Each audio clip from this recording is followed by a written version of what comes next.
Bueno, bienvenidos y bienvenidas a una nueva charla del Stopper.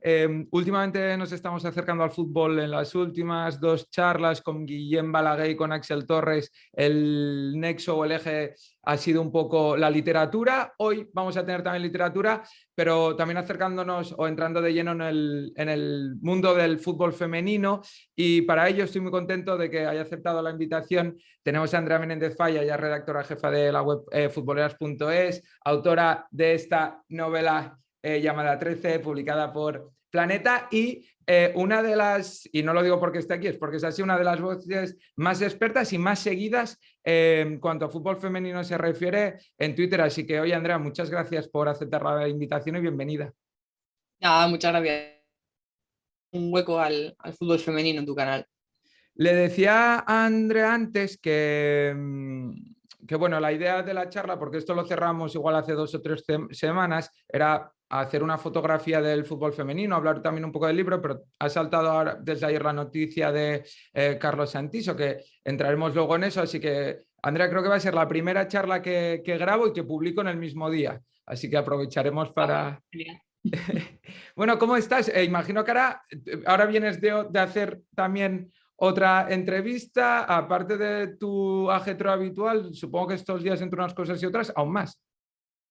Bueno, yo por motivos personales había dejado todo el mes de diciembre y gran parte de noviembre de hacer entrevistas, y ahora sí que es un poquitito pues retomar todo, retomar la actividad, volver a la promoción del libro y luego que la actualidad manda, como tú dices. Y al final el fútbol femenino sigue siendo muy pequeñito, pero los medios más generalistas, los streamers más generalistas también, empiezan a interesarse un poquitito en dar un poco de difusión, pues por todo lo que está pasando, no solo en el caso polémico de Santiso, sino también por el Balón de Oro de Alexia, también porque se viene una Eurocopa, porque se viene una liga profesional. Entonces, poco a poco, pues te van llamando para aparecer y dar tu opinión o incluso informar un poquitito de todos estos cambios. Bueno, eso, que tú no tengas tiempo es buena señal para ti, para el fútbol femenino en España. Bueno, hoy uno de los problemas que se me planteaba a mí era como, te quiero preguntar tantas cosas y hay tantas cosas que el público en general desconoce del fútbol femenino, que era un poco ordenar mi esquema mental, a ver cómo voy llevando la entrevista. Pero ahora hablabas de la promoción del libro y precisamente quería empezar por ahí, por este 13, esta novela que se publicó, si no me equivoco, ahora 3 o 4 meses, en septiembre creo que fue. 8 de septiembre. Entonces, ¿ya te ha dado margen para recibir opiniones de la gente? ¿Qué recibimiento ha tenido? Bueno, he recibido opinión de muchas jugadoras de primera, de segunda, de nacional, de regional incluso, que siempre es bueno que porteras te escriban y te digan: me he visto muy reflejada en Raquel, que jugadoras te digan que se veían dentro de los partidos, que exjugadoras se vean en la piel de Rocío Morantes. Al final siempre es muy bonito. Luego también he recibido críticas de público. Desde la salida yo creo que son todas positivas. Tampoco es que hayamos vendido millones de ejemplares, pero todas las críticas que he recibido son bastante positivas. También porque es un producto nuevo, porque es una novela. No había ninguna novela de fútbol femenino y a la gente pues que ya empezaban a leer libros con biografías, con historias de futbolistas, con análisis más tipo ensayo, pues también le apetecía un poquitito, que al final es muy realista y con la que poder meterse en la piel de una futbolista si no has jugado nunca al fútbol, o de recordarla si sí que lo habías hecho. Precisamente te iba a contar eso, porque, bueno, yo antes de empezar a grabar le pedía disculpas a Andrea porque me ha pasado un poco, y si cuando mis padres vean esto dirán si es verdad, me ha pasado un poco como cuando era chaval, que lo que ya tienes medio hecho, lo que ves un poco en la lejanía, lo vas dejando, y tengo pendiente, y como hemos ido haciendo entrevistas de distintos libros, digo, bueno, el de Andrea aún me queda, y llevo 2 días como loco en el metro leyéndolo y en los ratos en casa y tal, y lo que he leído me ha gustado mucho. Y te iba a preguntar por eso, que no sabía si desde mi desconocimiento por el género o que realmente no había novelas sobre fútbol femenino. Novela como esta, con 416 páginas y todo un universo de personajes, yo por lo menos no he encontrado. Yo cuando me propone Planeta hacer la novela, lo primero que hago es mirar si hay. En aquel momento, que fue hace 2 años y medio, había una, pero muy cortita, creo que eran como 50-60 páginas, era de un autor extranjero y era más bien además la historia de un entrenador que llegaba al fútbol femenino.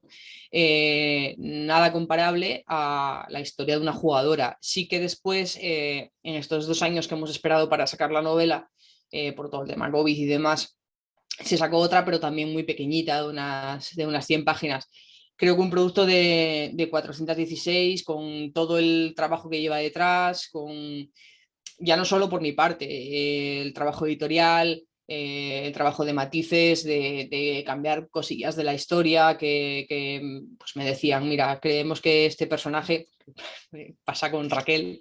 Raquel, por ejemplo, mi editor decía, ostras, es que me cae mal.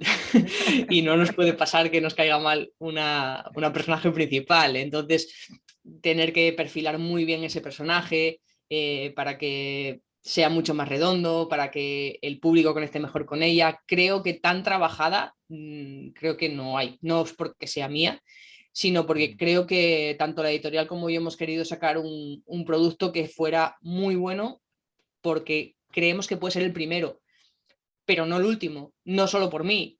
Yo espero que, igual que hay novelas de fútbol de hombres o de deportistas en general, espero que haya más novelas de fútbol femenino, no solo libros de ensayo, porque al final sí que es cierto que al que le gusta el fútbol femenino se interesa por el ensayo, pero la literatura de ficción tiene muchísimos más lectores y yo, por ejemplo, en Navidad he vendido bastantes libros a gente que no sigue el fútbol femenino, pero sigue el fútbol, porque al final es una historia de fútbol y creo que sería muy importante que otros compañeros cojan el guante y se dediquen a...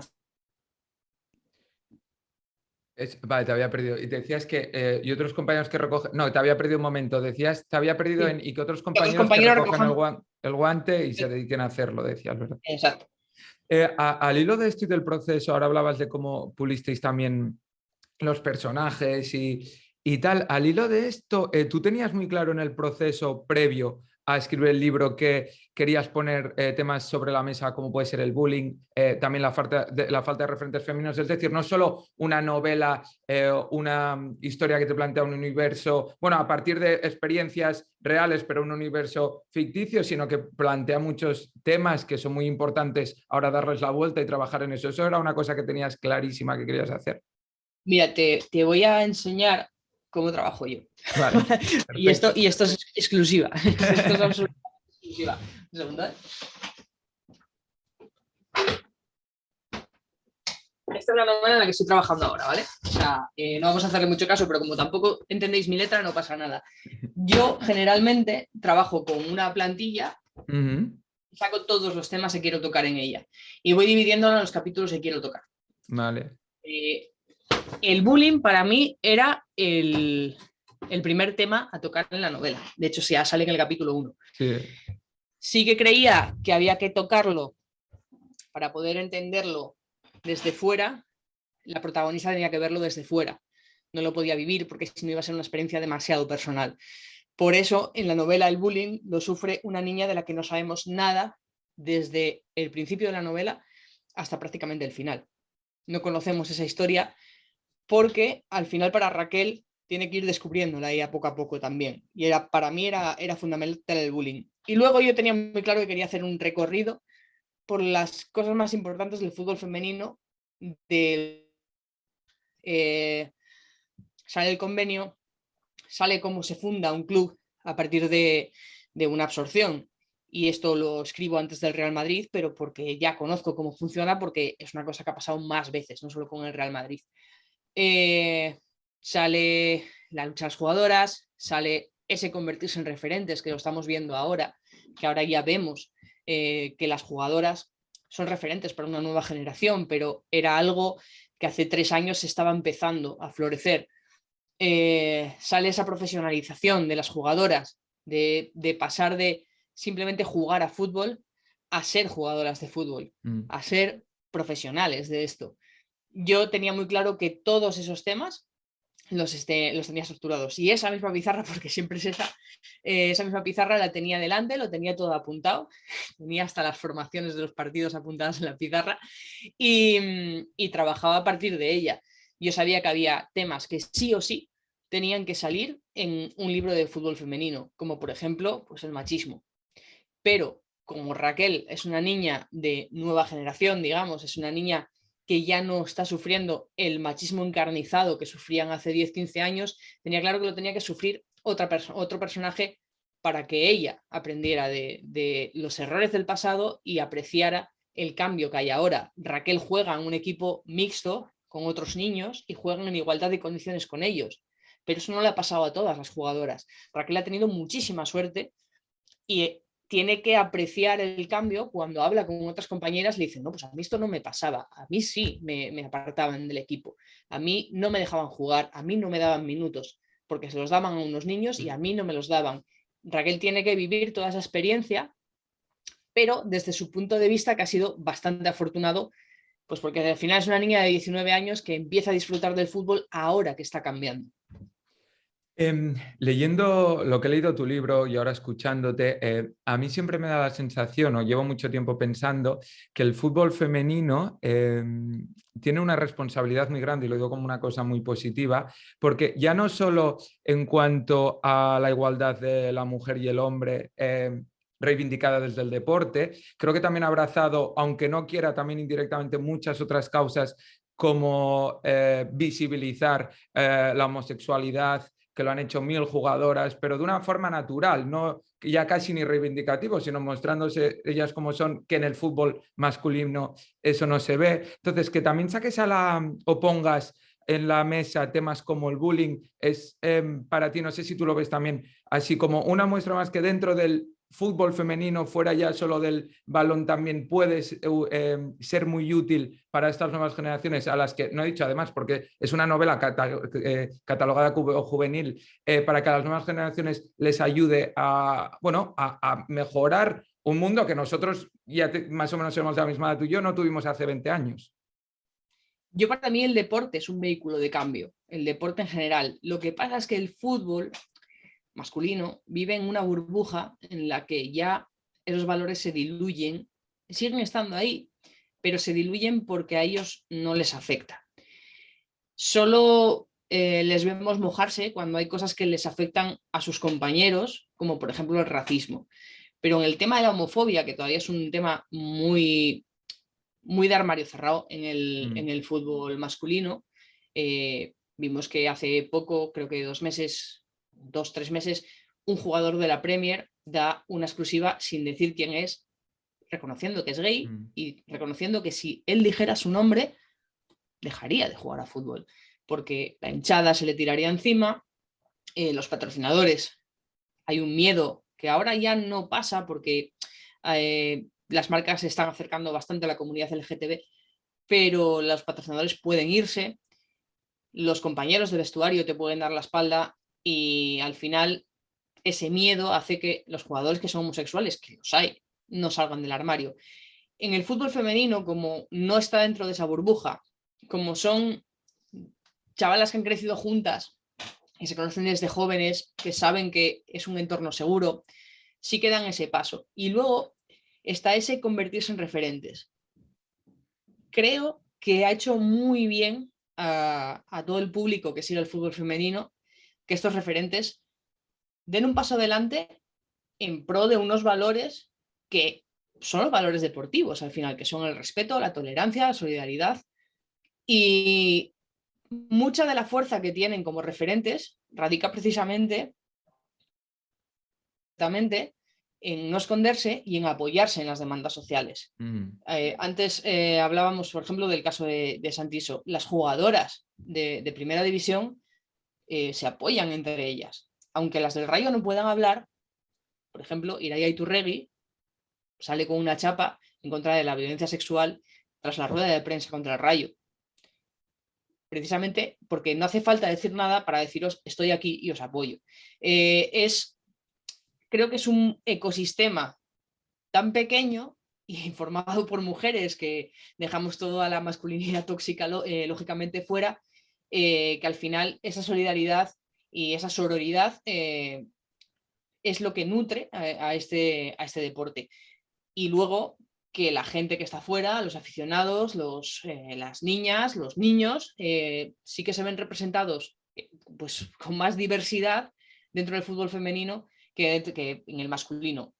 Te pongo un ejemplo, o sea, yo no me siento identificada con el estilo de vida de Cristiano Ronaldo. Yeah.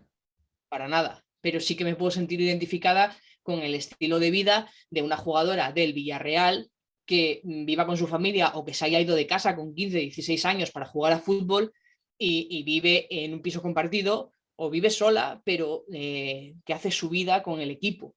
O sea, son un ejemplo muchísimo más cercano para el público y creo que también el periodismo deberíamos de reflexionar un poquitito sobre esto, porque estamos cogiendo un poquitito la tendencia del masculino de hablar de resultados, análisis de partidos, que sí, que es fútbol y que es de lo que hay que hablar, pero para acercar el fútbol femenino a una audiencia mucho más general, tenemos que empezar a hablar de historias. Porque las historias de nuestras jugadoras son totalmente distintas a las de ellos y nos acercan mucho más al público. No me gusta mucho este ellos y nosotras, porque al final creo que formamos parte del mismo mundo, que es el mundo del fútbol, pero todavía no estamos en el momento de hablar de igualdad en medios tampoco. Y creo que la forma que tendríamos que utilizar para hacernos eco del fútbol femenino en medios más grandes es contar esas historias. Yo en Futboleras fue lo que propuse cuando entré. Nosotros no damos noticias. Nosotros damos entrevistas en las que las jugadoras cuentan su historia, porque creemos que es lo que de verdad interesa de estas jugadoras, de estas mujeres que se están ganando el pan jugando al fútbol, pero que se parecen muchísimo más a ti y a mí que Vinicius. Sí, ya tenía muchas preguntas y te decía que mi problema era ver cómo... Ahora iremos, si te parece bien, a muchas de las cosas que has comentado, pero para cerrar un poco el círculo del libro, yo decía que está catalogado o descrito como se le quiera llamar, como novela juvenil. Por eso te quería preguntar, porque para mí, para un adulto, creo que es un libro muy apetecible de leer, muy entretenido, ya te digo, la parte que he podido leer y que la gente no se imagina un libro para niños y niñas de primaria, no es eso. De hecho, lo veo como más cercano a la adolescencia o posadolescencia que como un libro de... Bueno, tú me corregirás ahora si no, pero yo lo que te quería preguntar era, y volviendo un poco a lo que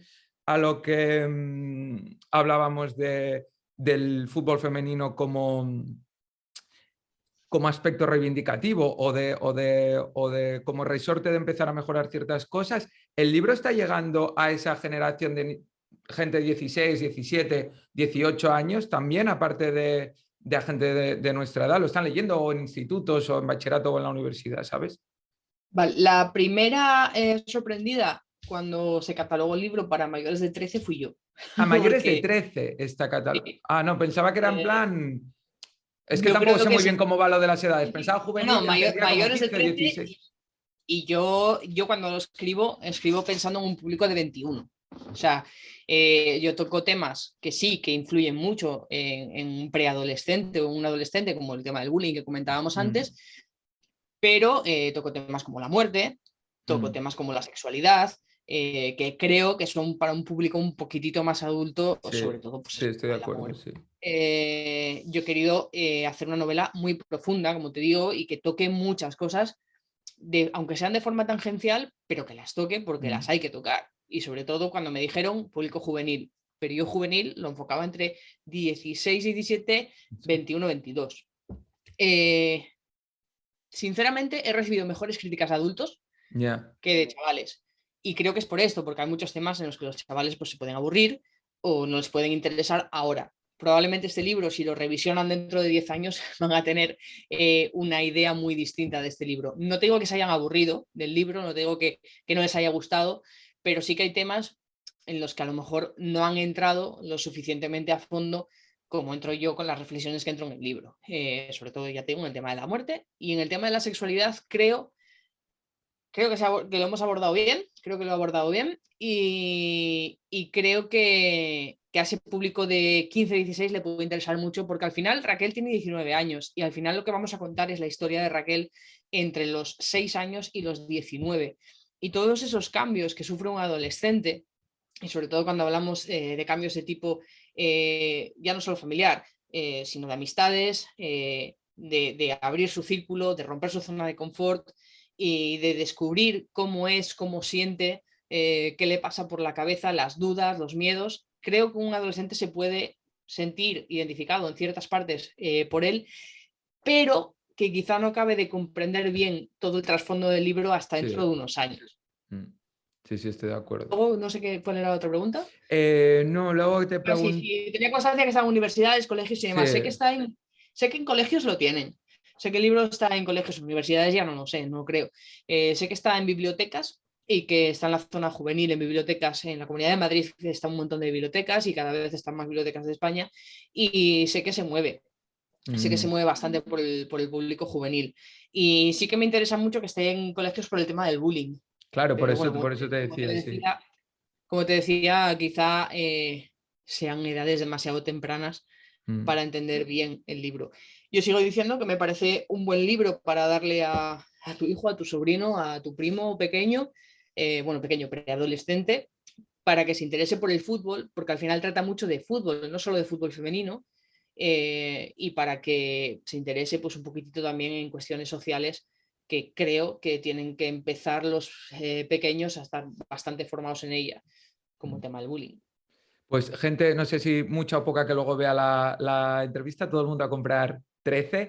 Y para una cosa que te quería preguntar relacionada con la literatura del fútbol femenino, Andrea, antes de ir a muchos temas que te quiero preguntar, me he dado cuenta ahora, no sé si tú tienes la misma opinión, que igual aquí hemos comentado muchas veces que la literatura relacionada con el fútbol, o que muchas veces la literatura en general tenía el fútbol un poco denostado, como que no era un tema suficientemente importante o elevado para tratarlo, y creo que ahora en general cada vez hay más libros en el que el fútbol es el tema principal. Pero es que además me he dado cuenta ahora, no sé, si, porque el otro día, toda esta reflexión viene a raíz de que el otro día, en la última entrevista que publiqué, que es Axel Torres, dejaron un comentario felicitando por el trabajo y tal, y me decían, falta presencia femenina. Solo hay una entrevista a Sara Carmona tal. Y yo pensando, hace casi un mes que he cerrado una entrevista con Andrea y otra que tengo también cerrada y tal, pero entonces pensé,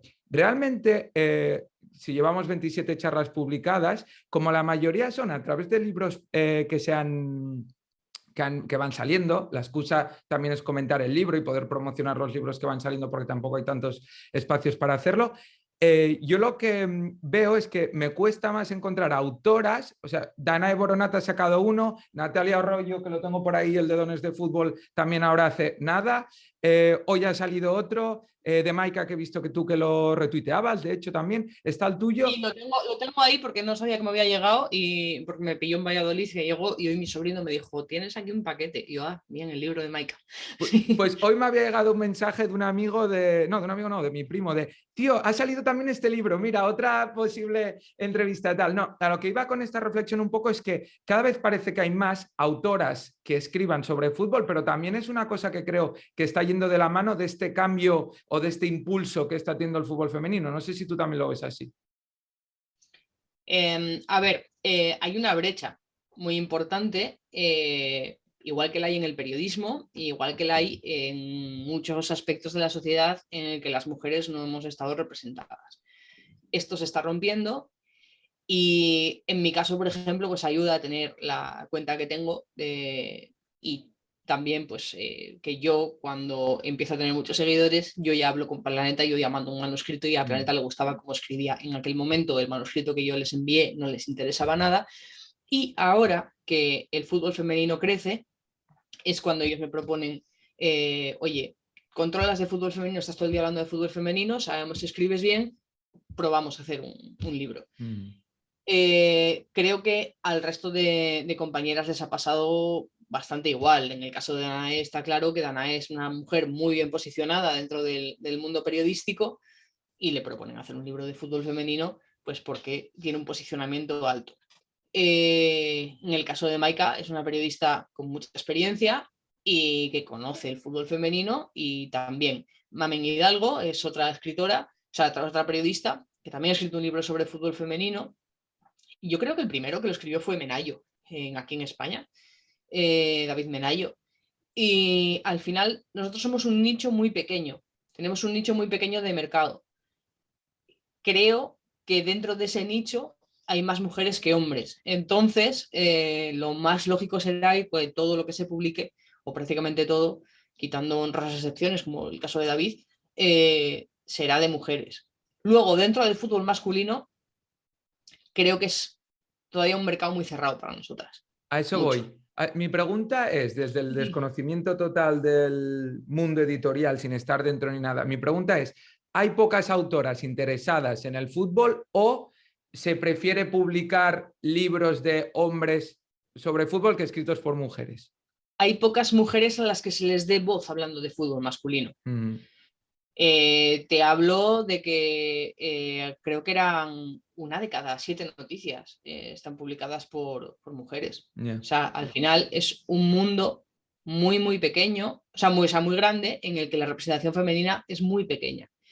Por tanto, si yo ahora mismo me pongo a hacer un libro como La evolución táctica de Martí Perarnau, nadie me lo va a comprar porque no soy Martí Perarnau.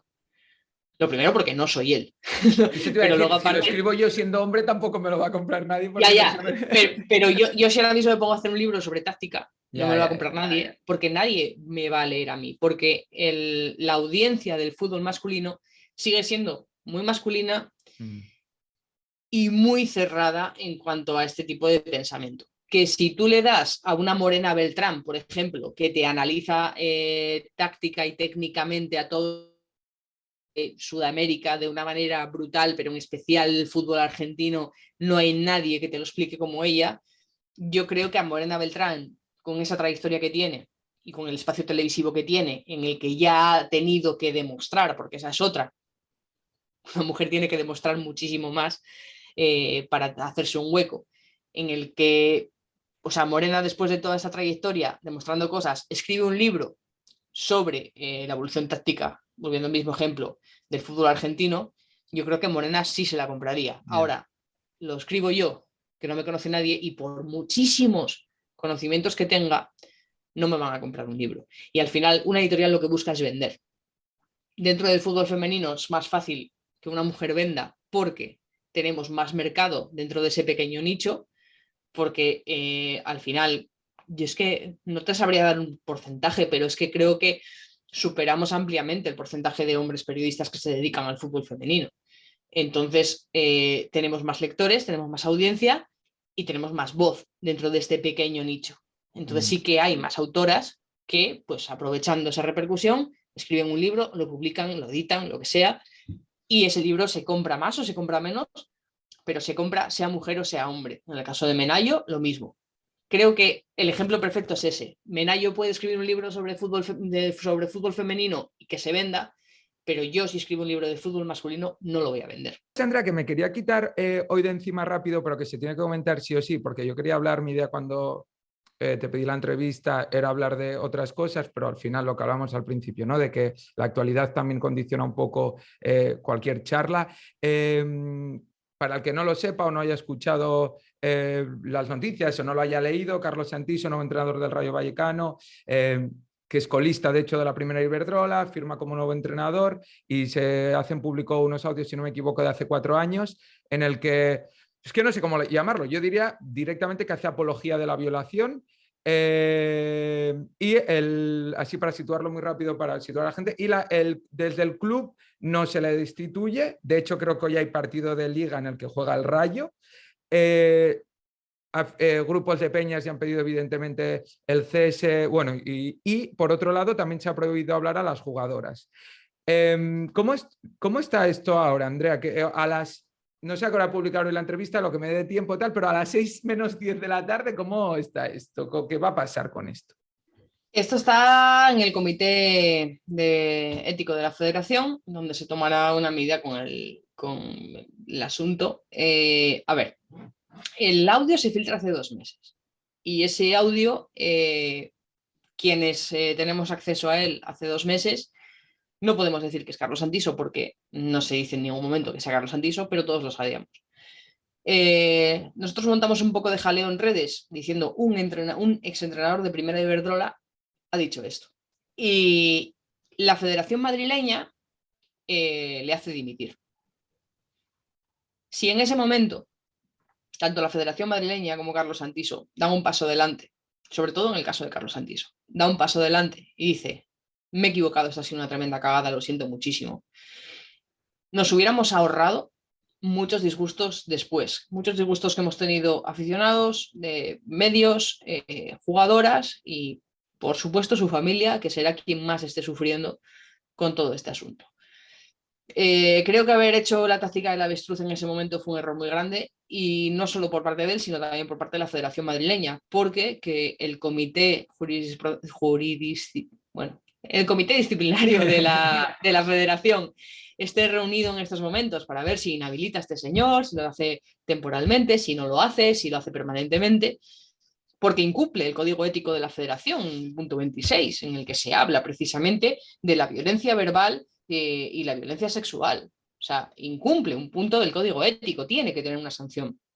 Si la Federación Madrileña da parte a la Federación Española al tener conocimiento de este audio, aunque no se haya producido en el seno de la Federación Madrileña, es un entrenador madrileño, por tanto, tiene la obligación de dar parte, la Federación hubiera actuado en aquel momento y probablemente le hubiera caído una sanción de ponte 6 meses, un año sin poder entrenar. Pero ahora, cuando lo contrata un equipo femenino otra vez, vuelve a ser el Rayo, que siempre es el Rayo, porque siempre todas las movidas están en el Rayo, por desgracia para las jugadoras, tenemos un problema mucho más grande. Y tenemos un problema, yo ya lo dije que hoy va a ser el último día que hable de este tema, porque creo que hemos pasado de la de muy fácil. Y a mí es un tema que me preocupa mucho, el tema de acoso en redes y demás, y creo que es hora de frenar y es hora de evitar males mayores. Creo que había que denunciarlo, creo que hemos hecho nuestro trabajo denunciándolo. Hay unos hechos, que son un audio vergonzoso, denigrante para las mujeres en general, y nuestro deber como periodistas y como ciudadanos era que esto saliera a la luz. Y ahora que esté en un comité ético que tendrá que sancionarlo. O no, no sabemos lo que pasará. Son 3 abogados externos quienes toman la decisión de la sanción y veremos lo que pasa. A mí hay una cosa que me preocupa mucho en el audio, que es que no sea solo el audio, sino que él dentro del audio dice lo que este staff necesita, vuelvo a decirlo, es que cojamos a una y nos la carguemos entre todos. Ese vuelvo a decirlo es lo que a mí más me preocupa, porque no estamos hablando de una gilipollez de un segundo, sino que tú ya lo habías dicho en otras ocasiones antes.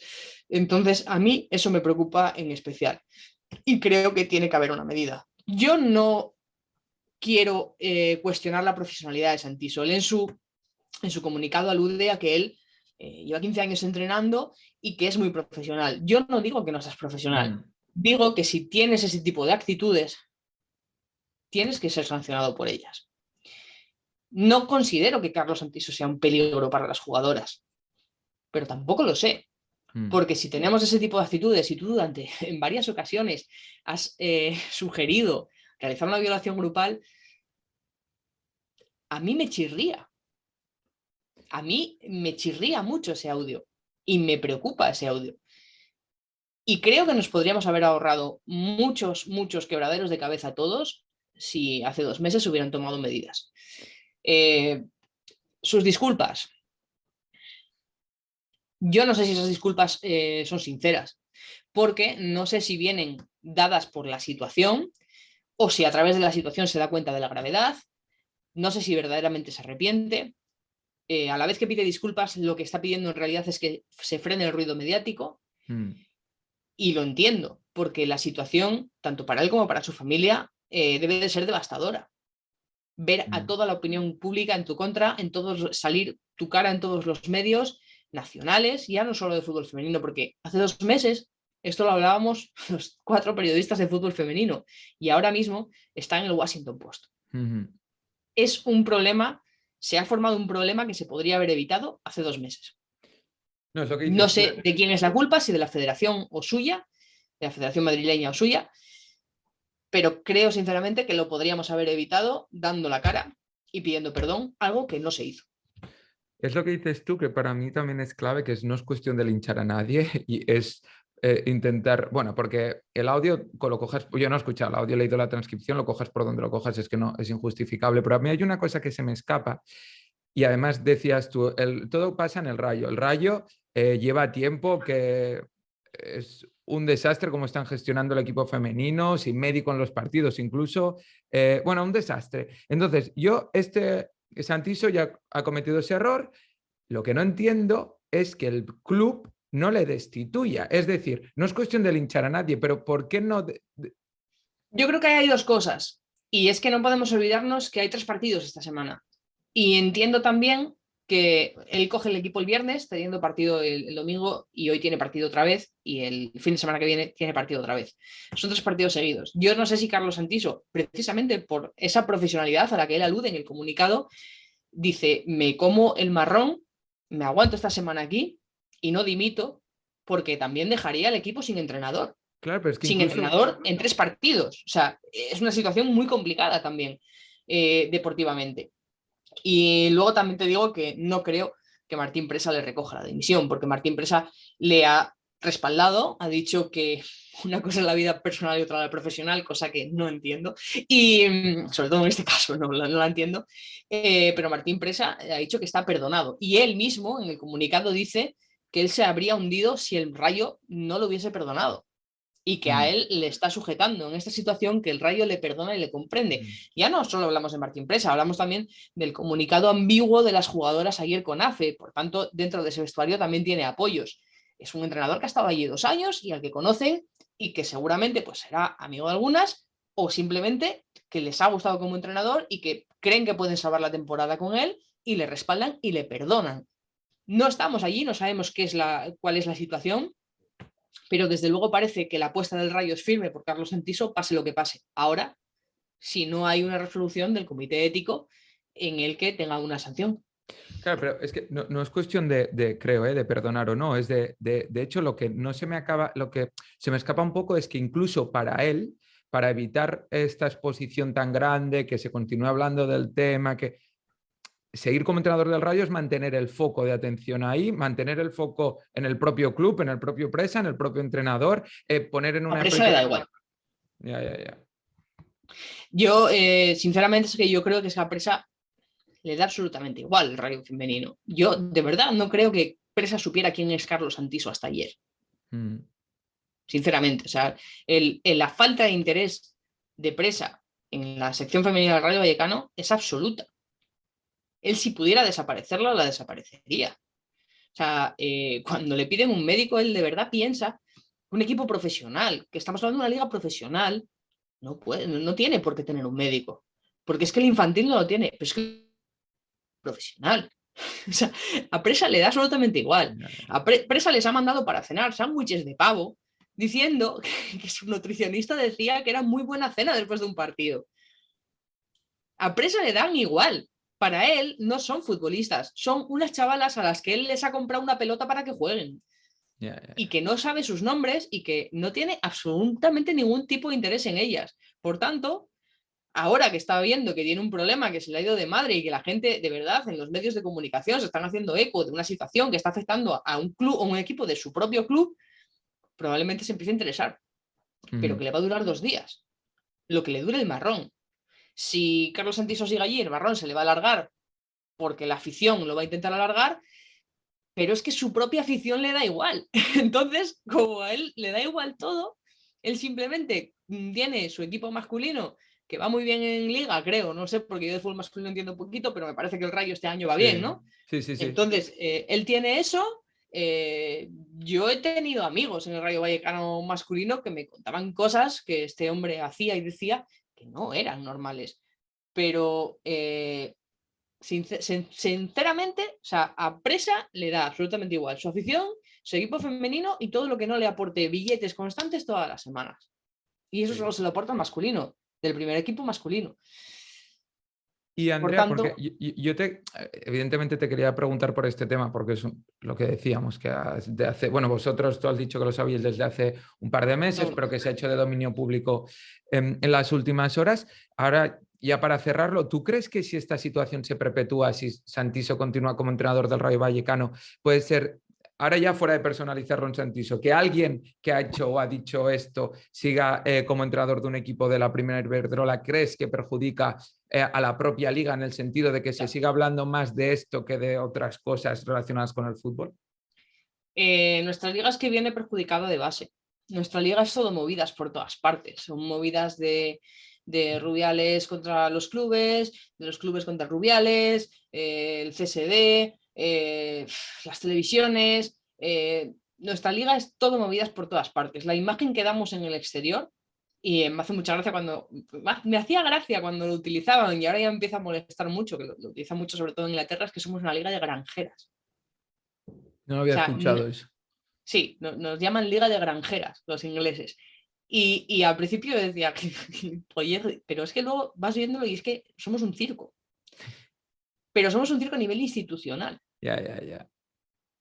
Hemos pasado, en el caso de Santiso, por ejemplo, hemos pasado de echar a Quereda por hacer lamentables comentarios sobre las jugadoras de la selección Sí. a volver otra vez, o sea, 10 años después, volvemos otra vez a esto. Tenemos todo el show que si se firman, que si no se firman, ahora que sí van a firmar el 14 de febrero, ahora que no, que en marzo, que si no se tenían que haber firmado ya en enero, el informe no vinculante de la federación, que es que ahora a lo mejor es vinculante. No sabemos ni quién va a ser el presidente o presidenta de la liga, porque hay 4 candidaturas y no tenemos ni idea de a quién van a votar. Porque cuando una candidatura se hace fuerte, de repente aparece un desastre, pues por ejemplo, vamos a hablar del caso de Teixidor. El caso de Teixidor, todo el mundo apostaba por María Teixidor para presidenta de la liga. Ayer sale el escandalazo del Clínic del Barça y María Teixidor era la secretaria económica de esa junta y era la presidenta de la Comisión de Transparencia. No sabemos cómo desalpicada está María Teixidor por esto. No sabemos si esto le va a afectar en una candidatura para ser presidenta de la liga o no. María Tato se posicionaba como presidenta de la liga y de repente la federación la aparta de fútbol femenino y la manda, no sabemos por qué, a internacional. Son todos movimientos rarísimos de despachos que al final no nos dejan concentrarnos en el fútbol. A mí me encantaría, y antes lo pensaba también cuando me estabas hablando de la reivindicación de las jugadoras. ¿Cómo de distinta sería la vida de nuestros futbolistas si simplemente se dedicaran a jugar al fútbol? Y no tuvieran que estar constantemente peleando por sus derechos. Si no hubieran tenido que pelear por echar un seleccionador, por firmar un convenio, ahora por firmar una liga profesional, por todo el jaleo de los sindicatos, que si AFE, que si FUTPRO, que todo, cada día es una aventura nueva para ellas. Y cada día es yo que ahora en mi teléfono tengo muchas jugadoras de primera división ahora, desde hace un par de años, a mí me consultan cosas constantemente, me dicen, ¿esto cómo es? ¿Me lo puedes explicar? ¿Me puedes explicar el requisito para hacer los estatutos de la liga profesional y por qué no se hace? Pero esto no se tenía que haber hecho ya en septiembre, pero esto, ¿y quién lo tiene que firmar? ¿Y por qué ahora no lo quiere firmar el Madrid y el Barça? ¿Y por qué no se nos ponen los partidos en la televisión? Tienes que estar constantemente explicando las circulares nuevas que saca la federación. Por ejemplo, te pongo un ejemplo muy sencillo. La federación, al calificarse la liga como profesional, no tiene poder directo sobre las normas de la competición. Tienen que ser consensuadas con los clubes. La federación, en septiembre, saca una circular y dice que va a haber 4 descensos. Y los clubes dicen, no, hay 2. Mucha gente se ha quedado con que este año había 4 descensos. Y te preguntan, ¿pero no había 4 descensos este año? No. Es que la federación sacó esto, lo anunció bombo y platillo, después los clubes le dijeron no. Y tuvo que poner 2, que es porque mandan los clubes. En el momento en el que está la liga calificada como profesional, mandan los clubes. Tienes que hacer un convenio de colaboración con la federación, pero no puede tomar decisiones la federación por su cuenta. Tiene que consensuarlas con los clubes. Y se deciden 2. Y esa circular se publica una noche, sin más, y se deja ahí publicada y no se hace pública. No se pone en Twitter, no se pone en redes sociales diciendo, vale, pues es verdad, no podemos hacer lo que nos dé la gana a nosotros. Son cosas que en una liga seria no pasan. Es alucinante. Mira, has tocado muchos temas que te quería... Sí, siempre. No, es que me parece fenomenal porque iba haciendo yo, check, vale, perfecto, has explicado esto que quería que explicar. No, pero has mencionado a Quereda, para el que no lo sepa, el seleccionador español, porque yo te quería preguntar por Quereda antes de entrar en el buen momento del fútbol femenino, porque me parece alucinante que el fútbol español tenga el nivel que tiene, que ahora mismo sea, no sé si la mejor, pero una de las 3 mejores selecciones del mundo. Alexia Putellas es Balón de Oro, el mejor equipo de Europa juega en la Liga Iberdrola. Viniendo de donde se viene, Quereda, para el que no lo sepa, bueno, fue destituido como seleccionador español, un entrenador. De hecho, creo que hay un documental en Movistar que está bastante bien, para el que no lo haya visto, que habla de su figura.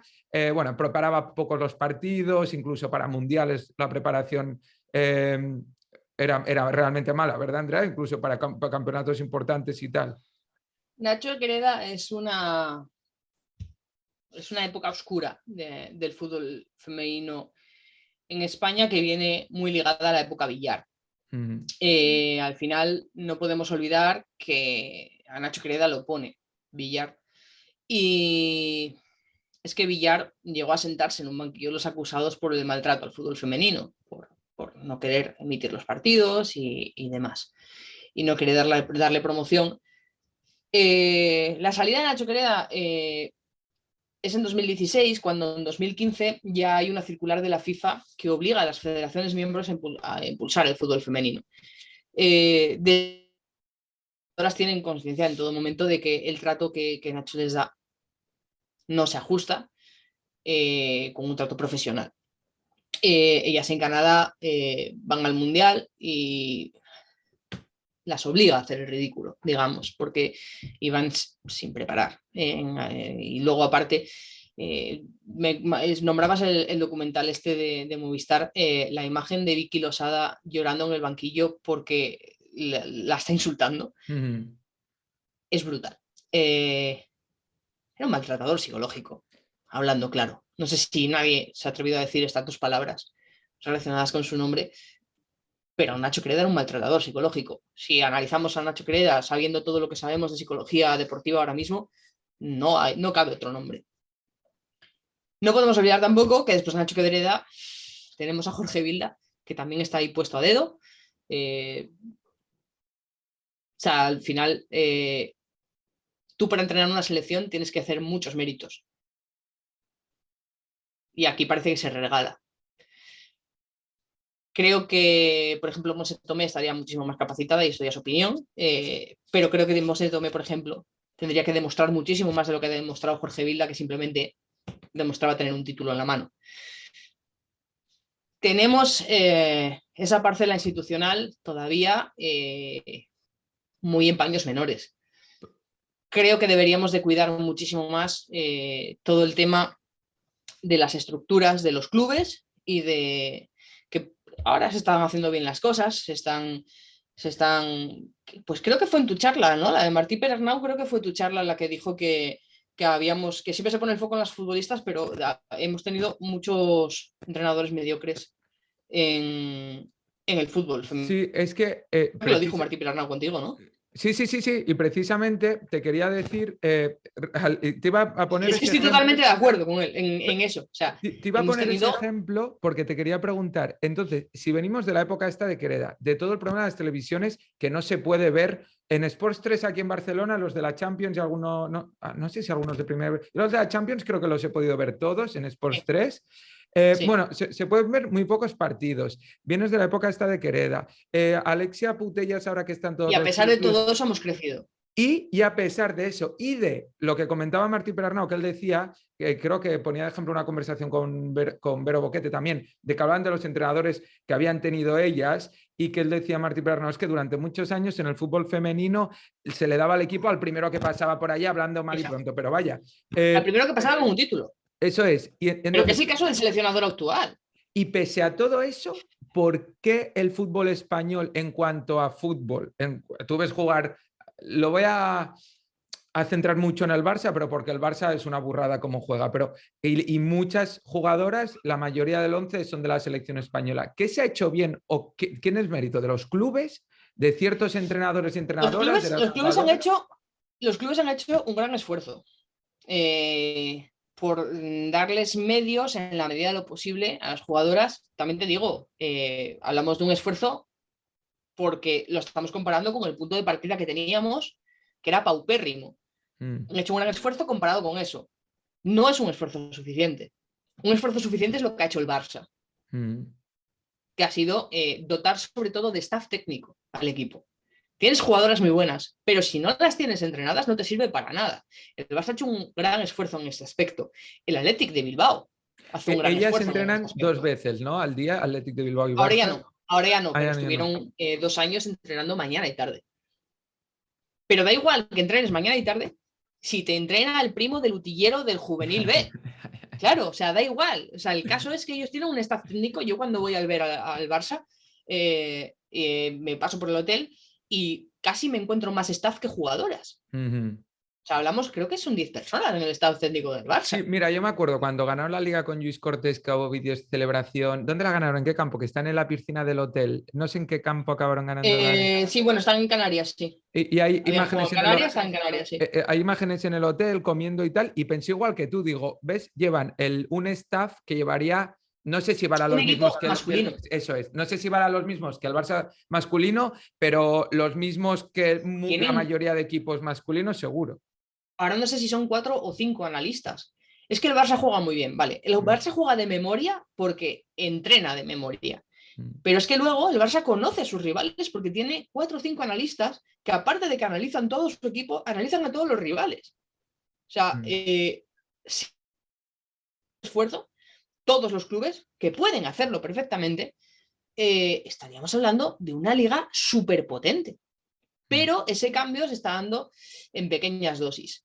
Como te digo, hay una mejora porque hay una mejora de condiciones, hay una mejora de profesionales, hay una mejora de entrenamientos y hay una mejora de la capacidad física de las deportistas en base a esos entrenamientos que ya vienen de atrás, vienen desde cadetes, vienen desde alevines incluso, porque ahora las niñas ya pueden entrenar a fútbol, digamos, en las mismas condiciones que los chicos, entre comillas, porque no sigue siendo así, no es así del todo, pero en gran parte sí que es verdad que el fútbol mixto hasta cadete funciona, vienen bien formadas y el fútbol femenino de base empieza a funcionar bastante bien también. Hay, pues, por ejemplo, el Madrid o el AEM, las ligas infantiles las han ganado a niños, Sí, las han sí, sí, ganado sí. equipos femeninos Sí, sí. porque están bien formadas y porque en esas edades hay mucha igualdad física y pueden ganarlas. Pero todo ese trabajo se podría haber multiplicado si los clubes hubieran hecho un esfuerzo mayor. Pero sí que es cierto que lo hacen. ¿Por qué lo hacen? Pues porque buscan esta liga profesional para quitarle el control del fútbol femenino a la federación. No nos podemos olvidar de que todo en España, en el fútbol español, se resume en un Tebas contra Rubiales. Todo. Y desde que Rubiales entra en la federación, Tebas tiene la decisión firme de quitarle el fútbol femenino y hacer una liga profesional. Eso lo tenemos todos clarísimo. Y gracias a esta guerra, pues los clubes han trabajado por esta profesionalización, han forzado incluso la profesionalización. Hablábamos de que los clubes les pedían a las jugadoras que hicieran huelga para presionar por la profesionalización, porque el dinero está en las televisiones. ¿Por qué no se ven esos partidos? Porque no se pueden vender ahora mismo. Los podían vender los clubes, ellos a través de la asociación de clubes, los clubes son dueños de los derechos audiovisuales y pueden cedérselos a un tercero para comercializar. La federación incluye en un Real Decreto durante el estado de alarma, se cambia el Real Decreto 2015, 5/2015, en el que los clubes tenían la titularidad y podían comercializar esos derechos por su propia cuenta para obligar a la federación. El dinero del fútbol masculino y femenino está en las televisiones. No está en el ticketing, no está en las camisetas, no está en ninguno de sus cuentos. El dinero está en las teles. Y quien tenga las teles tiene el dinero, que llegará, como en el fútbol masculino, en un porcentaje a las jugadoras. Perdón, Andrea, perdón. No, simplemente para acabar. El problema del fútbol femenino no es que no dé dinero, sino que da dinero.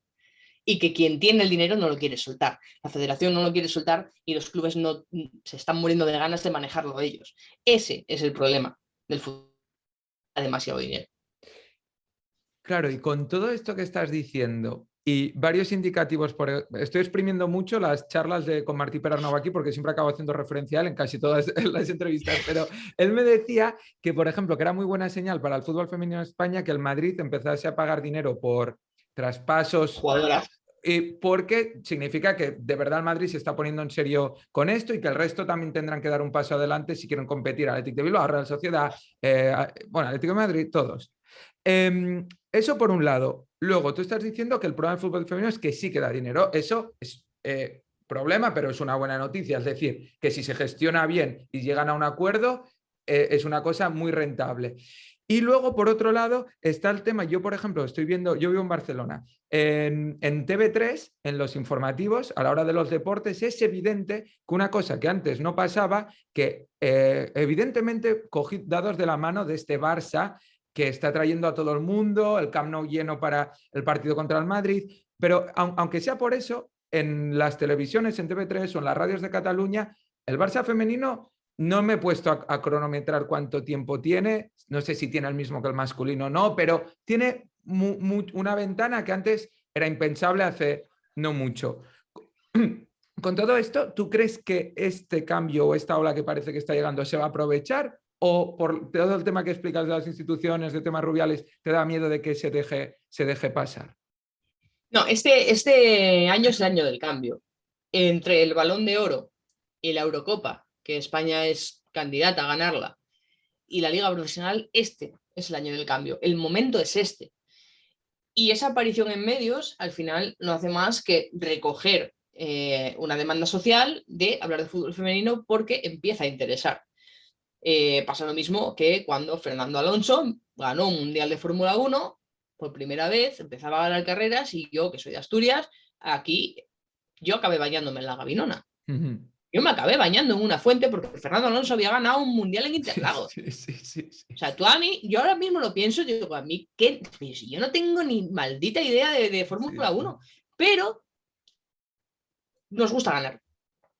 A los españoles nos encanta ganar y nos encanta celebrar. Y creo que los éxitos deportivos que hemos tenido en Mundial Sub-17, en Europeo Sub-19, Sub-20, al final nos están llevando a ese camino de que la selección absoluta va a ganar. Si no gana esta Eurocopa, que yo creo que la va a ganar, si no gana esta Eurocopa, acabará ganando una Eurocopa o un Mundial, porque tenemos el potencial, tenemos las jugadoras, las tenemos, como tú decías, es la base del Barça, al final son jugadoras que se conocen muy bien, que juegan muy... No es lo mismo que una selección con 2, 3 jugadoras de cada equipo, aquí son jugadoras que se conocen a la perfección, que han inferiores juntas siempre y que llegan a la selección y lo que es el grueso juega junto en un equipo que acaba de ganar el triplete. Creo que tenemos muchas posibilidades de ganar y creo que los medios no son tontos. Al final te estás metiendo en esta corriente porque ves que hay una salida de podium. Si no, no te metes. Y porque al final es un mercado muy creciente, que es una cosa que no la digo yo, no la dicen los medios, ni la dices tú, la dice la FIFA. FIFA dice que el fútbol masculino está estancado y el fútbol femenino está en crecimiento brutal. Porque el fútbol masculino lleva tanto tiempo arriba que es imposible que crezca. Pero el fútbol femenino viene de tan abajo que es muy fácil que crezca, incentivándolo, dándole publicidad, dándole mejores capacidades para que el fútbol mejore. También te lo decía Martí el otro día, técnicamente, en cuestiones técnicas, las jugadoras ya se parecen muchísimo al fútbol masculino. Les falta esa evolución táctica. Claro que les falta. Pues por lo que decíamos, que no han tenido la suerte de tener entrenadores formados como los tienen ahora. Por tanto, tú este fútbol le das 3, 4 años y va a ser muy distinto. Lo que al fútbol masculino le ha costado 100 años crecer, ellas lo pueden crecer en 10, porque se aprovechan de todo el camino andado, de toda la tecnología que hay a su disposición y de toda la formación nueva que hay a su disposición para crecer muchísimo más rápido. Luego ya nos podemos meter en que Cristiano siempre va a correr muchísimo más rápido que Aitana Bonmatí. Nadie te lo cuestiona. Lo que necesitamos es que la Aitana Bonmatí que nace hoy tenga las mismas posibilidades y las mismas oportunidades que el Cristiano Ronaldo que nace hoy, para crecer en igualdad de formación y poder ser cuanto más parecidos futbolísticamente en el futuro. Lógicamente, uno tendrá más potencia, tendrá más velocidad, pero si técnicamente son iguales Sí. y lo pueden ser, y tácticamente son iguales y lo pueden ser, el fútbol femenino puede ser un espectáculo a la par de vistoso que el masculino. Que luego a mí me gusta el pelotazo y me gusta que vayan al choque y me gusta que el balón en vez de así vaya así. Vale, perfecto. Pero no me digas que el fútbol femenino es tan distinto del masculino. No lo es. Lógicamente no buscamos el fútbol mixto. No es el camino del fútbol femenino buscar el fútbol mixto. Nunca lo debería de ser. Y tendremos nuestras diferencias siempre, por cuestiones biológicas. Pero sí que creo que se puede evolucionar muy rápido hacia un fútbol igual de vistoso, y eso los medios de comunicación lo saben. Y los medios de comunicación están entendiendo que es el momento de apostar por ello, porque en 3 o 4 años el panorama va a ser muy distinto a lo que es hoy, tanto futbolística como mediáticamente. Voy controlando la hora porque ya te he atracado con Sí. el tema de compañeras escritoras, no te quiero atracar más y hay dos cosas, no te quiero atracar también el tiempo, hay dos cosas que sí que te quiero preguntar sí o sí. Al hilo de, hablabas de Aitana Bonmatí, siempre se ha tenido como desde aquí, desde la lejanía, y también desde el conocimiento del fútbol femenino hasta estos años o hasta ahora que tú has explicado muy bien que tiene que ser el año del cambio, pero siempre se ha tenido a la selección americana, a Estados Unidos, a la selección norteamericana, a Estados Unidos, como el referente en cuanto a fútbol femenino, durante muchos años prácticamente inalcanzables. Tú ahora mencionabas a Aitana Bonmatí, pero claro, para la gente desconocida del fútbol femenino ves a Alexia Putellas, pero es que en el Barça tú ves jugar a Mariona Caldente y es un espectáculo, Patrick Guijarro, Aitana Bonmatí, es increíble. Entonces, no es que solo haya una jugadora que esté destacando en un país en el que el resto no son tan buenas. Entonces, ahora he mencionado 4 o 5, pero hay muchísimas jugadoras de muchísimo nivel en España. ¿Está ya España allí? O sea, ¿está ya incluso por encima de las estadounidenses ahora? Vale, lo primero, no es que el fútbol en Estados Unidos, el fútbol femenino, sea mejor que en el resto. Es que el deporte femenino, en general, en Estados Unidos, Sí, claro. es mejor porque está protegido por ley. Es decir, te explico, en los 70, creo que es en el 74, en los 70 sale una ley en Estados Unidos en la que dice que si tú quieres $1 de dinero público, de dinero federal, de dinero estatal, para una sección deportiva, un club deportivo o una universidad o lo que sea, tienes que tener en la misma igualdad de condiciones a hombres y mujeres. Si no, no te llevas un duro de dinero público.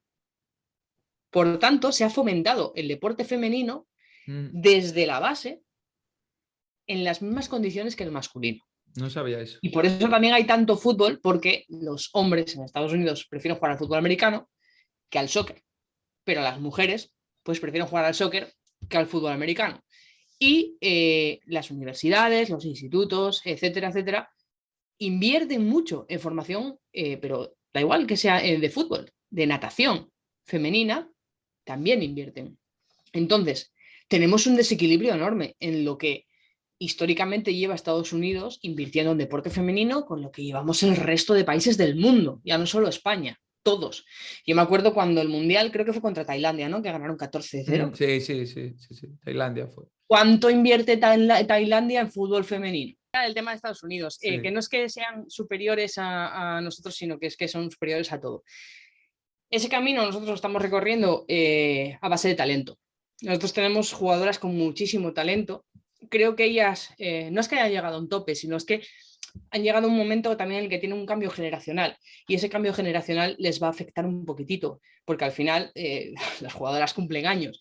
Megan Rapinoe cumple años, Alex Morgan cumple años, y tienen que hacer un relevo generacional para el que no es que no estén preparadas, sino que les va a costar mucho encontrar las jugadoras de un nivel equivalente y sobre todo de una repercusión mediática equivalente a las que se van a ir, porque no les van a quedar muchos años. Y nosotros, por el contrario, lo que tenemos es jugadoras muy jóvenes que empiezan a sentarse en la élite. Hablabas antes de Patrick Guijarro. A mí Patrick Guijarro Es una jugadora espectacular. O sea, yo además es que mi posición favorita del fútbol es pivote. Y a mí, a mí es que me calababa viendo a Patri Guijarro No, es jugar. increíble, es buenísimo. Pero es que tiene 21, ¿tiene? 21, 22. Mm. Es que le queda todo, le quedan 10 años de fútbol de máximo nivel. Ese cambio generacional creo que es el que nos va a beneficiar. Igual que pasa con Francia, con Alemania y demás. Creo que vienen jugadoras muy top y que a Estados Unidos le va a costar mucho adaptarse a ese cambio que ellas tienen que dar cuando el resto ya lo ha dado. Nosotros ya no tenemos a Vero Boquete y en unos años no tendremos a Jenny Hermoso, pero es que viene a tener el Castillo, viene Naikari, vienen jugadoras que son muy jóvenes, pero que tienen mucha experiencia ya en la máxima categoría del fútbol español. Es que joder, yo a Atenea la vi debutar con 15 añitos y la veo ahora en el Real Madrid con el descaro que tiene y es que tengo muchas ganas de los próximos 10 años de Atenea del Castillo, por ejemplo. O tengo muchísimas ganas de los 10 años que le vienen a Misa cuando baje Revoluciones, porque la veo un poquito revolucionada a veces. Y sobre todo porque en la posición de la portería creo que la edad hace mucho. Una portera, cuanto más sea, bueno, hemos visto ahora mismo a Buffon jugando hasta los 40 y pico años. Creo que la edad en un buen portero hace mucho. Y de verdad que estamos capacitados para liderar, para ser la gran referencia del fútbol femenino mundial por el talento que tenemos. Tenemos muchísima suerte en el talento que tenemos y en cómo se ha trabajado en los clubes y en cómo espero que se trabaje dentro de una liga profesional. Muchas ganas de Eurocopa después de escucharte. Ya la última, ya te dejo ir, Andrea, que me sabe fatal. Una cosa que sí que te quería preguntar, decía al principio en tu presentación que en Twitter eres de las voces más respetadas, más seguidas. Respetada tampoco te creas que mucho. Bueno, ahora, de hecho la pregunta iba por ahí ahora. Respetadas en la gente que sigue el mundo femenino alejado de los idiotas de siempre que están en todos los deportes, de la gente educada y normal, de las más respetadas, de las que más conoce el mundo del fútbol femenino.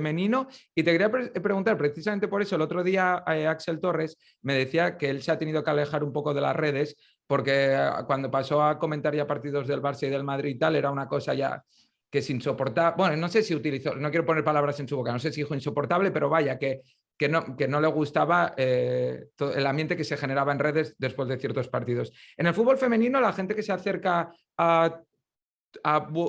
lo personalizo en ti, pero hay 1000 cuentas que hablan de fútbol femenino. ¿También es así? ¿Aún no se ha llegado a esto? ¿Cómo es más cordial? Está llegando, porque creo que lo que tiene absorber parte de la audiencia del fútbol masculino es que ya te vienen con vicios del fútbol masculino. Yo he de decir que, bueno, el otro día tuve un debate con Santi Segurola en Valladolid y o sea, Santi me gustó mucho la definición que dio de Twitter. Dijo que él se había hecho una cuenta en Twitter y la cerró al día siguiente y no quiere saber nada de eso porque es un bar de borrachos. Y sí que es verdad que Twitter cada vez es más un bar de borrachos. Yo, por suerte, tengo una audiencia limpia. Tengo mis haters, tengo mis historias, pero tengo una audiencia limpia. Porque mi audiencia no viene del fútbol. Mi audiencia viene de mis bienes personales y bueno, de mis hilos y demás. Yo hablaba de fútbol femenino antes de la viralidad y antes de que me llegaran 41.000 seguidores en una noche. Seguí hablando de fútbol femenino porque es lo que a mí me gusta, lo que a mí me llena y lo que había hecho toda la vida. Y yo lo dije el primer día, el que no se quiera estar aquí, que se largue, pero yo en mi cuenta hablo de fútbol femenino. Yo consigo la viralidad en mayo y en julio es el Europeo Sub-19 y yo comento el Europeo Sub-19.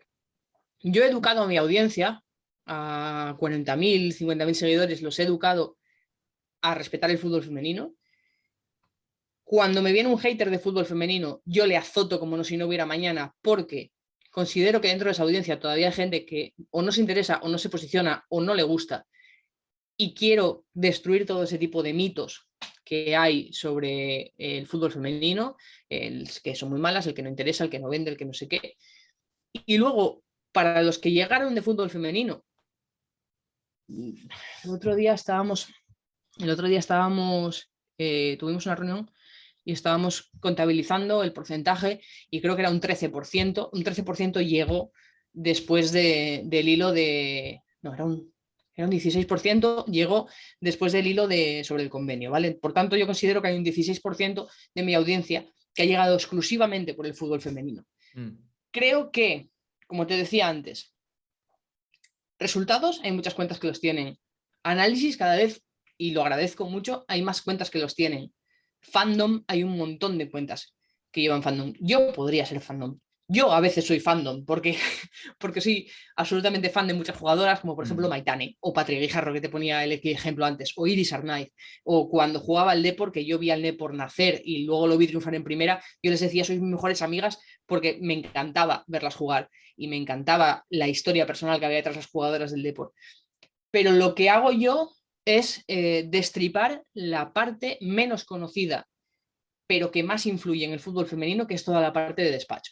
A mí me da igual ponerme a las 6 de la mañana a hacer un hilo repasando los pasos a hacer una liga profesional, el problema audiovisual, los textos legales, circulares y demás, cosas que creo que no se entienden porque nadie las explica. A mí me da igual, yo cojo y las explico.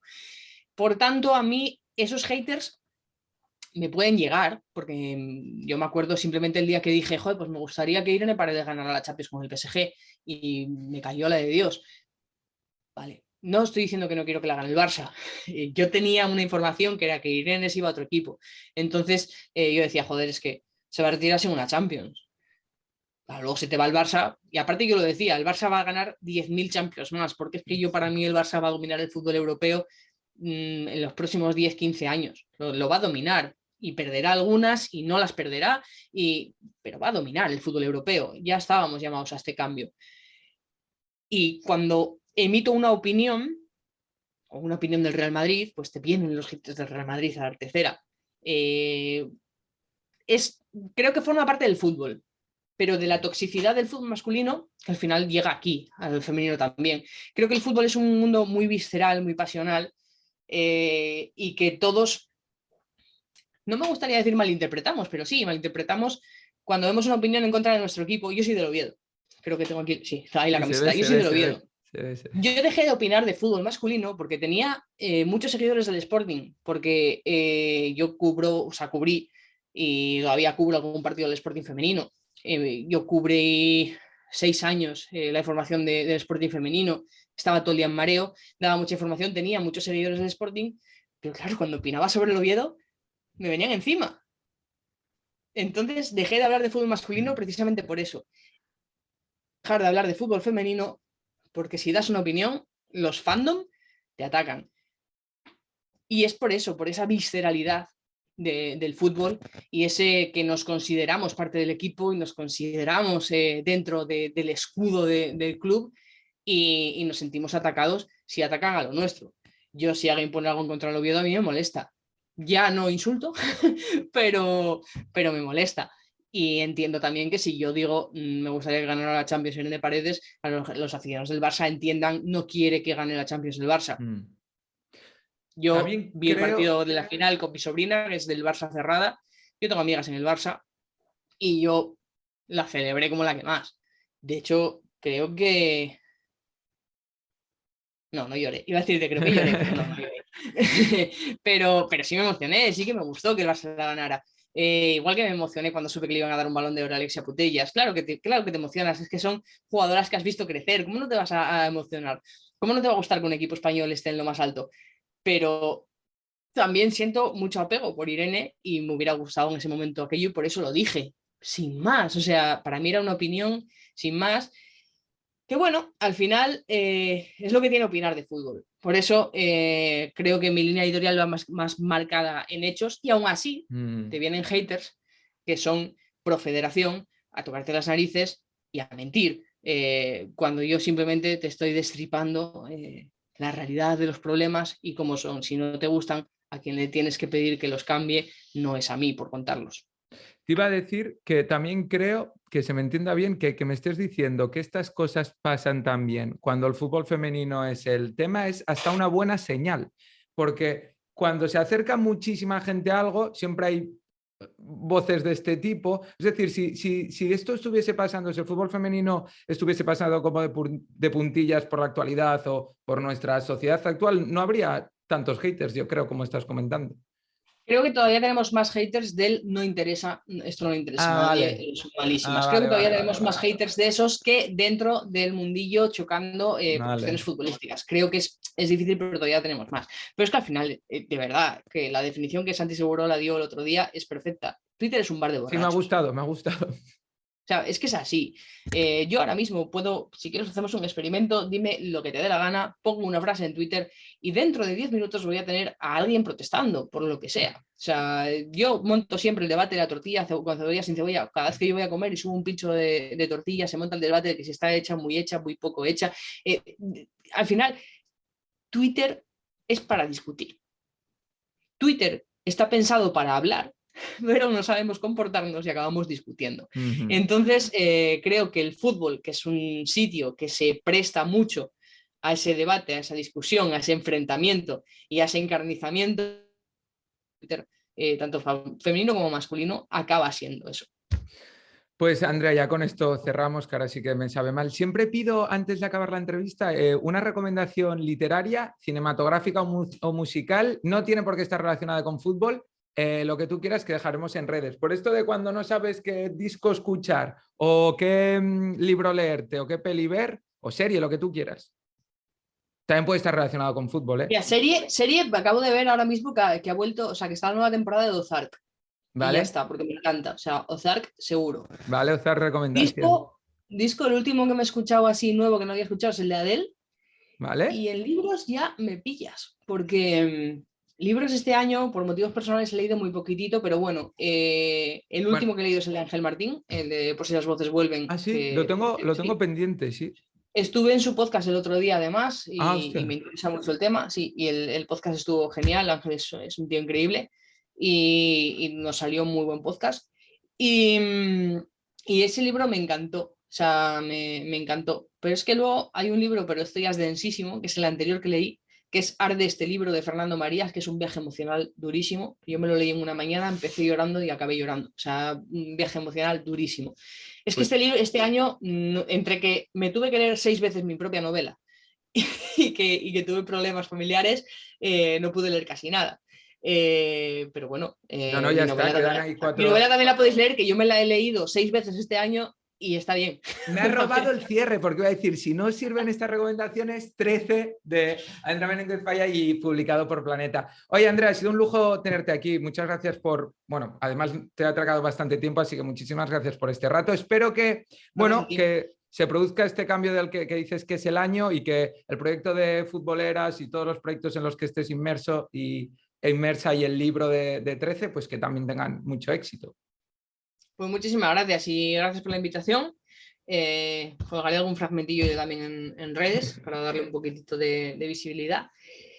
Y nada, sí, espero que dentro de, ¿cuánto es? 7 meses, tengamos otra entrevista para hablar de la Eurocopa ganada por España, sinceramente. Si pasa eso, te vuelves a pasar por aquí y lo comentamos. Hecho, Vale. prometido ya.